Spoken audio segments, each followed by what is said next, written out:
Olá, como é que vocês estão? Tudo na paz? Sejam bem-vindos ao canal, eu sou a Gé e como sempre, na primeira terça-feira do mês eu trago para vocês um livro com a temática de mulheres que amam mulheres. Antes de começar, primeira coisa, curta o vídeo e segunda coisa, se inscreva no canal. O livro de hoje é o romance Depois daquele Beijo, da Rafa Vieira, que nasceu em Recife, mas atualmente mora em Florianópolis, e é na cidade natal da Rafa que Depois daquele Beijo vai acontecer. A história vai ser narrada pela Michelle, a nossa protagonista, uma adolescente que parece meio cansada de tudo, principalmente das brigas que acontecem entre o pai e a mãe dela, mas assim que ela volta às aulas, um projeto de artes, mais a entrada de uma aluna nova, a Caterine, vão mudar o rumo da vida dela. E aí a nossa menina Michelle vai provar por A mais B que beijar uma menina é praticamente um caminho sem volta. O romance entre Michelle e Caterine vai acontecer de uma maneira, digamos que tranquila, e o primeiro beijo que acontece entre elas acontece de uma maneira muito tranquila, muito suave. Fazia um tempo que eu não lia uma cena em que as duas personagens estão muito à vontade com esse primeiro beijo, sem aquele peso de ser certo ou errado, aquilo que elas estão fazendo e tal, sem aquela coisa de transformar uma experiência tão gostosa e maravilhosa numa sensação sufocante, que às vezes acaba acontecendo nas narrativas que tem mulheres beijando outras mulheres. Nem sempre precisa ser assim. E essa falta de pesar a situação, essa falta de sentimento de culpa das personagens, talvez seja o ponto alto da narrativa, porque como eu falei, sempre tem aquela coisa de ai meu Deus, eu beijei uma menina, e agora? Como é que a minha família vai reagir? Como é que os meus amigos vão me tratar se eu contar a eles isso que tá acontecendo? E não é uma regra sentir essa culpa, não há nada de errado sendo feito. Outro ponto forte de Depois daquele Beijo é o fato de ele acontecer fora do eixo Rio-São Paulo, como se no resto do Brasil não existisse sapatão, né? Se a sapataria só se concentrasse no Sudeste e ainda no Rio e em São Paulo. Mas graças a Deus estamos espalhadas pelo Brasil e o mundo inteiro. Eu amo ter contato com culturas que são fora do Sudeste, né? Que é a parte do Brasil que eu vivo, porque a gente acaba experienciando outros jeitos de fala, como tem no livro, que tem muitas gírias. É uma parte bem engraçada, bem legal. E capaz que muitas coisas tenham mudado, algumas gírias nem existam mais, outras tenham surgido. Mas uma coisa que eu gostei bastante no livro, a primeira vez da Caterine e da Michelle. Foi muito natural, assim, as duas estavam ali numa determinada parte da casa, e aí as duas estavam de boa, assim, quando viram a primeira vez estava ali acontecendo e as duas estavam só aproveitando o momento. Simples assim, não foi aquela visão que às vezes tem de, nossa, a gente tem que criar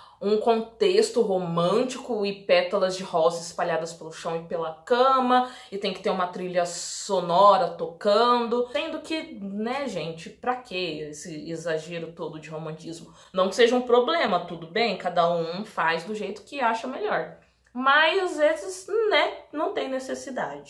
Muito que bem, e agora eu quero pontuar duas coisas. Primeiro, lá do meio pro final do livro, a Caterine se mostra uma menina bem problemática. Ela tem um comportamento meio autodestrutivo, a Michelle de início não sabe como reagir. E eu acho que esse comportamento da Caterine poderia ser explorado desde o momento que elas se conhecem. Tudo bem que, como o livro é narrado em primeira pessoa, então não tem como abordar isso de uma maneira mais ampla. Mas no momento em que a Caterine e a Michelle estão no mesmo ambiente, talvez esse jeito da Caterine poderia ser explorado de uma maneira um pouco mais completa. Não é um grande problema do livro, mas eu acho que poderia ser um pouquinho mais detalhado, até para ter um pouquinho mais de drama. A segunda coisa que eu gostaria de pontuar é que tem uma amiga da Michelle, a Jasmine, que fala que beijou uma outra personagem, uma garota, para deixar os meninos excitados num rolê que estava acontecendo ali.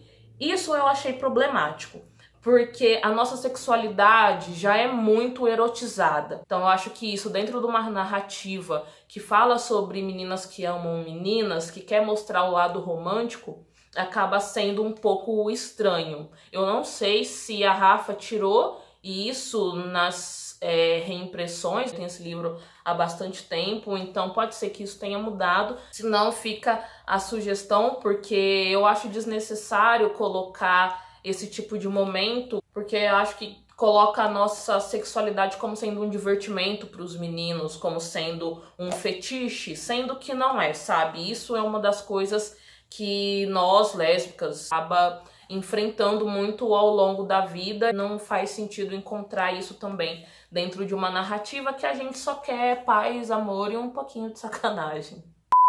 Contudo, apesar dos apontamentos, Depois daquele Beijo merece muito ser lido, primeiro porque é um livro curtinho, então assim, num dia você consegue fazer a leitura dele. A narrativa também é muito de boa, é muito gostosa de ler. É muito engraçado também se deparar com a cultura que estava acontecendo nos anos 2010, porque tem muita menção ao que estava sendo disseminado naquela época. Crepúsculo, Restart, Rebolation, não sei se vocês lembram dessa música que foi um viral da época. É muito, muito massa, porque a gente se sente muito naquela época, assim, sabe? As músicas começam a tocar automaticamente na nossa cabeça. Então eu espero que vocês tenham gostado. Consumam literatura, sapatão. O livro está disponível tanto em e-book quanto fisicamente na Amazon. Eu espero vocês na sexta-feira. Até lá, beijo,